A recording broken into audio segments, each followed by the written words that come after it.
उस मैप का मतलब है मेरा घर मेरा पहाड़, कि हमारा गांव उत्तराखंड के किस हिस्से भूभाग में पड़ता है, जिले में है, किस भूभाग में पड़ता है, हमारे आसपास की और मुख्य जगहें क्या हैं। एनसीआर में भी पहाड़ के बहुत सारे लोग हैं। हाँ जी। वो मतलब कि बहुत कम देखने को मिलता है, शिकायत भी रहती है कि पहाड़ के लोग पहाड़ी भाषा में नहीं बोल रहे हैं। लैंग्वेज को प्रमोट करने के लिए आपने नोटिस किया होगा जितने भी बच्चे परफॉर्म कर रहे हैं डांस के अलावा, यदि उनको कुछ बोलना है तो हम कोशिश करते हैं वो पहाड़ की भाषा बोले। हम एक फूलदेई का त्यौहार स्टार्ट कर रहे हैं, बहुत ही बड़ा फूलदेई छम्मा देई, बहुत ही बड़ा सांस्कृतिक, बहुत ही इमोशनल अटैचमेंट हमारे पुरानी पीढ़ी की है। कहा जाता है कि उत्तराखंड में पलायन का बहुत बड़ा मुद्दा है। बच्चे कनेक्ट कैसे होंगे?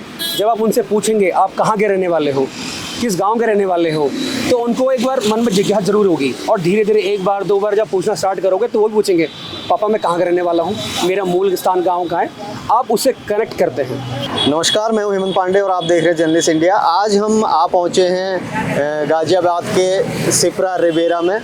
यहाँ पर एक कार्यक्रम हो रहा है, उत्तराखंड का ये कार्यक्रम है और इसका नाम है बेड़ू पाको। ये कार्यक्रम की थीम इतनी ज़बरदस्त है कि मैं बहुत प्रभावित हुआ हूँ और मैंने इनके आयोजकों से जानने की कोशिश की कि आपने ये थीम कहाँ से निकाली, क्या कार्यक्रम है, क्या उसकी थीम है, इनसे जानेंगे। हमारे साथ कार्यक्रम के आयोजक हैं। सर, आपका नाम? मेरा नाम श्री हरीश सिंह रौतेला है। मैं उत्तराखंड अल्मोड़ा दोराट का रहने वाला हूँ और मैं शिप्रा रेवेरा परिवार का सदस्य हूँ। पिछले 7 सालों से मैं इस सोसाइटी में रहता हूँ। जो ये हमारी सोसाइटी है शिप्रा रेवेरा में, जिसका नाम है यूपीएस, उत्तरांचल परिवार समिति, जो एक परिवार की तरह रहती है। उत्तराखंड के जितने भी प्रवासी हैं हम सब एक परिवार की तरह यहाँ पर रहती है। लगभग पिछले 20 सालों में हमने लोगों को अपने साथ रखा है, इकट्ठा रखा है, और हमारे पास 264 फैमिलीज़ आज की डेट में हमारे परिवार के साथ है। हमारा उद्देश्य उत्तराखंड के कल्चर, वहाँ के हेरिटेज, वहाँ की संस्कृति और वहाँ के खान पान को नई पीढ़ी के आगे पेश करना है। इसी सोच के साथ हम 2 दिन का प्रोग्राम करते हैं। पहला दिन होता है माता की चौकी, जिसके अंदर हम भजन संध्या करते हैं अपने पहाड़ के माता रानी, माँ भगवती, माँ मैया, माँ जगदम्बा के डोला और बाबा केदार की यात्रा, ऐसे विभिन्न कार्यक्रम हम एक दिन पहले करते हैं। उसके बाद हमारा प्रसाद वितरण होता है। अगले दिन हमारा कल्चर प्रोग्राम होता है, और इस कल्चर प्रोग्राम की खास बात ये होती है, जितने भी कलाकार आप स्टेज पे देख रहे हैं वो सारे इन हाउस, हमारे परिवार के बच्चे, हमारी बहनें, हमारी माताएं, खुद मैं एक ग्रुप में डांस कर रहा हूँ। तो हमारा उद्देश्य यही है कि अपने लोगों को प्रमोट करना, अपने कल्चर को प्रमोट करना, और अपने अंदर जो टैलेंट है हमारी लोगों के अंदर, इस यूपीएस परिवार के अंदर, उसको लोगों के आगे पेश करना। जहाँ एक तरफ देखा जाता है कि उत्तराखंड में पलायन का बहुत बड़ा मुद्दा है, कल्चर का बहुत बड़ा मुद्दा है कि हम अपने कल्चर को खो रहे हैं, वहीं आपने दिल्ली एनसीआर में एक इतना बड़ा कल्चरल इवेंट रखा है और उसमें आपने अंदर बहुत अच्छी थीम है आपकी, जैसे कि आप बता रहे हो कि भाई आप छोटे छोटे नाम, गांव के नाम पूछ रहे हो, छोटे छोटे बच्चों से, उनको पता नहीं है। ये थीम कैसे आया? ये थीम ऐसे आई कि जब हम इस प्लान को कर रहे थे, पिछले साल भी ऐसी हमारी थीम थी कि लोगों को कनेक्ट करें। ये केवल एक डांस का कल्चर प्रोग्राम ना रह के लोग कनेक्ट हो। और लोग कनेक्ट कैसे होंगे, हमारे बच्चे कनेक्ट कैसे होंगे? जब आप उनसे पूछेंगे आप कहाँ के रहने वाले हो, किस गांव के रहने वाले हो, तो उनको एक बार मन में जिज्ञासा जरूर होगी, और धीरे धीरे एक बार दो बार जब पूछना स्टार्ट करोगे तो वो भी पूछेंगे पापा मैं कहाँ का रहने वाला हूँ, मेरा मूल स्थान गाँव कहाँ है। आप उससे कनेक्ट करते हैं। और जैसा कि आपने थीम देखी, हमने एक उत्तराखंड का बहुत ही बड़ा मैप लगाया। एक मैप भी लगा रहा, मैं सवाल वही करना चाह रहा था कि आपने एक मैप लगा रखा है, बच्चे उस मैप में पॉइंट कर रहे हैं कि मेरा घर यहाँ पे है, मान लगा रहे हो। उस मैप का मतलब है मेरा घर मेरा पहाड़। आप आएंगे अपने पेरेंट्स के साथ और अपने गांव को चिन्हित करेंगे, ताकि मेंटली तो आपको नाम पता ही है, लेकिन अब जियोग्राफिकली भी कनेक्ट रहें कि हमारा गांव उत्तराखंड के किस हिस्से भूभाग में पड़ता है, जिले में है, किस भूभाग में पड़ता है, हमारे आसपास की और मुख्य जगहें क्या हैं। ये हमारा उद्देश्य इस बार रहा है इस मैप का। और आपने क्विज भी रखे थे, जैसे कि धोनी का क्रिकेटर, उनका घर अल्मोड़ा के कौन से गांव में है, बाकी आपने और भी जो क्विज रखे थे। हाँ जी, क्विज शो का अगेन वही मतलब है, लोग जिज्ञासु हो। हम पिछले 2 साल से क्विज कर रहे हैं। लास्ट ईयर ये सुपर हिट था, लोगों की डिमांड पे हमने इस बार 40 क्वेश्चन डाले इसके अंदर, क्योंकि लोग अब जिज्ञासु हैं और लोग जानते हैं अपने बारे में और अपने पहाड़ के बारे में, और अपने बच्चों को मोटिवेट करते हैं कि बेटा कब लेके आना है। और वो प्रेस्टीज वाला हिसाब भी हो गया कि मेरा बेटा कब लेके आया। तो उस कप पे हमारा एक सुंदर सा पहाड़ का, हमारा एक उत्तराखंड परिवार समिति का लोगो होता है, और साथ में ही उसमें हमारे पहाड़ के बारे में एप्रोन बनाया होता है, ताकि लोग कल्चरली भी कनेक्ट करें। वो एक गिफ्ट ना रह के एक इमोशनल गिफ्ट आपको मिले। तो इसी भाव के साथ हमारी पूरी टीम लगती है।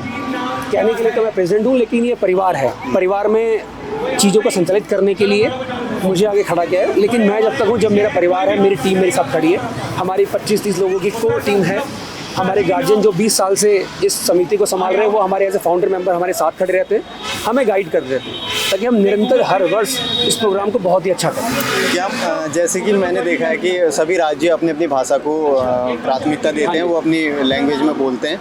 दिल्ली एनसीआर में भी पहाड़ के बहुत सारे लोग हैं, वो मतलब कि बहुत कम देखने को मिलता है, शिकायत भी रहती है कि पहाड़ के लोग पहाड़ी भाषा में नहीं बोल रहे हैं, ये शिकायत रहती है, मैंने ये देखा है। तो क्या आपने कभी पहाड़ी लैंग्वेज को प्रमोट करने के लिए यहाँ पर पहाड़ी लैंग्वेज को प्रमोट करने के लिए आपने नोटिस किया होगा, जितने भी बच्चे परफॉर्म कर रहे हैं डांस के अलावा, यदि उनको कुछ बोलना है तो हम कोशिश करते हैं वो पहाड़ की भाषा बोलें, वहाँ का जो बोली है उसको यूज़ करें।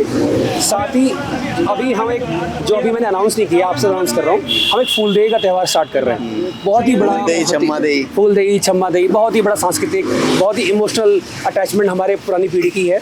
तो काफ़ी लोगों की रिक्वेस्ट थी एक त्यौहार साल में मनाया जाए, तो उसकी अनाउंसमेंट करेंगे। उसका भाव भी यही है, लोगों को जोड़ना कल्चर से, और उस थीम का भी भाव यही है कि जो बोलेंगे, शब्द बोले जाएंगे, वो हमारे उत्तराखंड की बोली भाषा बोली जाएगी, वहाँ की प्रथा निभाई जाएगी, और हमारी जनरेशन जो आगे आने वाली पीढ़ी है, हम उनको लेके आगे चलेंगे।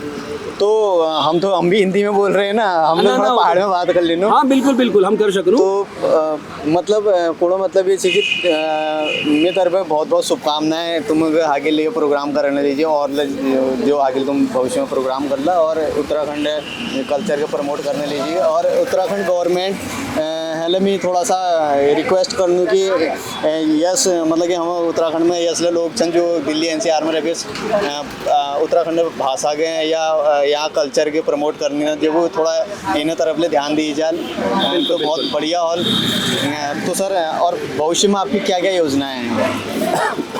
भविष्य में हमारी योजना यही है कि जितना हम प्रोग्राम को ग्रैंड करें, ग्रैंड का मतलब बहुत बड़ा आयोजन का नहीं है, ग्रैंड का मतलब है लोगों को कितना हम और अच्छी तरह कनेक्ट करें, हमारे परिवार को जोड़ें। और बहुत खुशी की बात है, इस बार हमने अथक प्रयास किया, 40 नए परिवार हमने और जोड़े हैं। तो हर साल हमारा परिवार बढ़ रहा है। तो हम जाते हैं, पहला जीजा होती है, नमस्कार होता है, परिवार में उनका इनवाइट होता है, आपने देखा भी होगा, लोगों को मंच में इनवाइट किया, नए लोगों को, ताकि उन्हें जुड़ा फील हो। और जब जुड़ा फील होता है, एकता फील होती है, तो अपने आप ही आपकी भाषा, आपका कल्चर, आपका राज्य, और सबसे ऊपर हमारा देश, वो भावना हमारे में जागती है। तो यही हमारा उद्देश्य है। हर साल मेन थीम आपकी है कि बच्चों को कनेक्ट रखा जाए अपने कल्चर से और अपने घर से, अपने गाँव से। बिल्कुल सर, बिल्कुल ये है हमारा परियोजना। बच्चों को कनेक्ट रखो, परिवार को कनेक्ट रखो, वहाँ की भाषा बोली।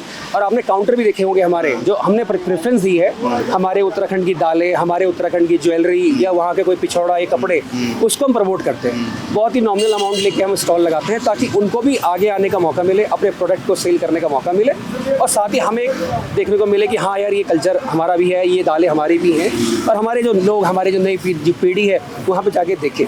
तो बहुत लोग जिज्ञासु हैं, बहुत लोग, अच्छा लगता है उनको जब ये देखते हैं कि अरे ये तो भटकी दाल है यार, गांव से आती थी, अब गांव में पलायन हो चुका है, दाल वहाँ मिलती नहीं है, मार्केट से खरीदते हैं। आपको पहाड़ों की स्थिति तो पता ही है, तो पलायन हो गया है। लेकिन हम पलायन होने का मतलब ये नहीं कि हमारी जड़ टूट जाएंगी, हमारा मेन मुद्दा है अपनी जड़ों को जोड़ना। तो इस भाव के साथ हम हर साल प्रोग्राम करते हैं। तो क्या आपने कभी मंच से ये संदेश देने की कोशिश की है कि बच्चों को या उनके माता पिता को कि भाई आप पहाड़ पे जाओ, अपने जो जल जमीन जंगल है उसको बचाने के लिए? बिल्कुल, आपने मेरी थीम पकड़ ली। बिल्कुल, हमारी अगली थीम वही है, जन जंगल जमीन, मैं, मेरा उत्तराखंड, मेरा घर। तो अभी हम जितने परिवार हैं, हम सबकी फ़ोटो मंगाते हैं हर साल कि आप मुझे अपने परिवार की उत्तराखंड में बिताई पलों की फ़ोटो देंगे, गांव की फ़ोटो, गौशाले की फ़ोटो, गधेरे की फ़ोटो, खेतों की फ़ोटो। हम सारा एक स्लाइड शो करते हैं, और पूरा एक 40-50 परिवारों का एक स्लाइड शो बनता है, वहाँ प्ले होता है। तो लोग कनेक्टेड फील करते हैं, और लोगों के अंदर जोश आता है कि यार मेरी फ़ोटो आई, देखो मैं अपने गाँव में गया था। तो ऐसे लोग फील अटैच करते हैं। मतलब और परिवारों को भी जोड़ने का आपका लक्ष्य है दिल्ली एनसीआर में जो रहता है? बिल्कुल सर, बिल्कुल, धीरे धीरे बढ़ेगा। लेकिन अभी फिलहाल हमारा जो मेन मूल उद्देश्य है, शिप्रा रेवेरा के जो परिवार है उनको जोड़ा जाए। जर्नलिस्ट इंडिया की तरफ से बहुत बहुत शुभकामनाएं। आपका बहुत बहुत धन्यवाद यहाँ तक आने के लिए, हमें मान सम्मान देने के लिए। और एक बहुत अच्छी पहल है, बहुत ही सही मंच है, डिजिटल के थ्रू बहुत लोगों तक आपकी आवाज़ पहुँचती है, और आप ये नेक काम कर रहे हैं, उसके लिए पूरी समिति आपको तहे दिल से धन्यवाद देती है। Thank you so much for coming. धन्यवाद, बहुत अच्छा programme. Proud to be part of your channel. Thank you so much. Okay.